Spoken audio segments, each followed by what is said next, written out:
I had always idolized England because I think if you're an English major especially, you think that here it all began and you want to walk under Milton's mulberry tree at Cambridge and you remember all the Dickens that you read when you were little, and suddenly you go to London and you recognize scenes that you have somehow seen before. And this is simply, I think, a sort of literary influence. I remembered all sorts of little queer crannies and peculiar views in London, and I seemed to be visiting them again, and I was immensely excited by the historic sense of London in the first place, and then by the look of it, something about all the taxi cabs being black and rather like large impressive hearses, and then the double-decker buses, simple things and quite obvious things, but these really I found quite overwhelming at first. And I loved everybody being so courteous. That was another thing, sort of old world formality about everybody from the bobbies to the postman. And finally, we found that this is where we wanted to live, and there were all sorts of considerations that made this decision a possible one. We lead a rather peculiar life, both of us being writers and poets, and have peculiar demands, therefore.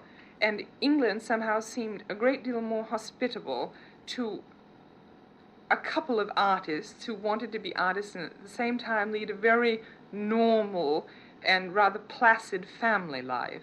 And I think, again, that this is something which would be much more difficult in America. The pressure for an artist, especially one that's not commercial, to get a job, to get a regular job that then turns out to exhaust his energies, to take all his time and so on, is so great that it's almost impossible to resist it. Also, it's very difficult to find the sort of combination that we seem to have found in England of living in the country, really the deep country, because the voices around that you hear are mainly cows and sheep, and yet being able to get to London in a day and have a whole day in London doing what one wishes, and then come back, you see, by nightfall and for supper. The weather affects me, I say infects me, it really does infect me. Weather affects me intensely. I find that I just don't observe it. I can't make the best of it the way many people can. And I know that when I came to England, I heard with joy that no place in England was more than 70 miles from the sea. So I demanded immediately that my husband take me to the sea, which happened to be Yorkshire, in the vicinity of Whitby. And we drove in pouring rain through very depressing red brick, rows and rows of red brick houses that were what they call They're undetached. They're not even semi-detached. They're just undetached. They come in long cut paper rows. And these houses led up to the sea, which was a sort of muddy, gray-blue wash in the rain. And there were a great many people walking on boardwalks in plastic-colored raincoats, eating out of little paper parcels, sandwiches. And these people were on holiday, and they were having a seaside holiday. And they were living in little inns. And I really was astounded by this, because it rained perpetually, and there was a kind of litter underfoot of little gum wrappers and so on. And I was so intensely depressed by this vision of the sea that I retreated inland rapidly, and I really haven't been out again, although I'm hoping to discover something in Cornwall nearby this coming summer when we may have some sunshine. Another of the reasons I particularly like living in England is that it's rather the place I'd most prefer bringing up my children. I think in this way I'm a bit old-fashioned. I find, and my husband found in America, that the children are somehow almost completely free rein. And I feel in England that there is still a bit of the Victorian element that children somehow have to fit into the adult's life, rather than the poor flustered adult trying to fit their life madly around these rampaging children.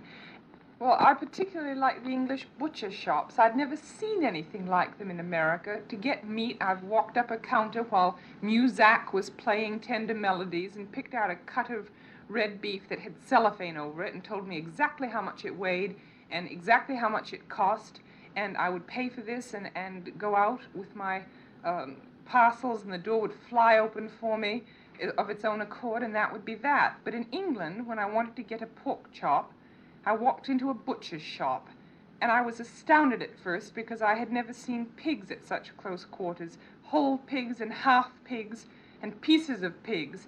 And I didn't know what to ask for. I knew I wanted a pork chop, but I didn't know what it was until I saw it wrapped up in cellophane and labeled.